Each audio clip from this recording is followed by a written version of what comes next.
Some people will scoff.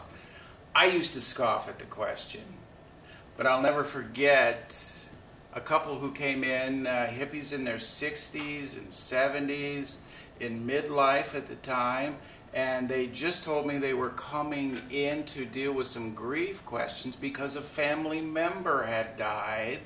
And of course, I assumed it was a child or a parent or some other two-legged bipedal family member. Guess what it was? It was the family pet.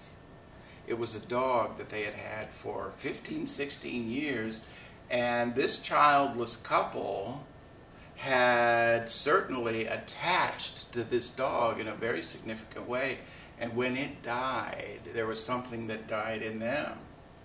And while this was quite flabbergasting, I guess, I quickly realized, as this couple told their story, that they were dealing with the same kind of grief. The grief was no different than if this pet were a child. And as a counselor, I help them process their grief in the same way I would as with someone who had lost a child or another family member.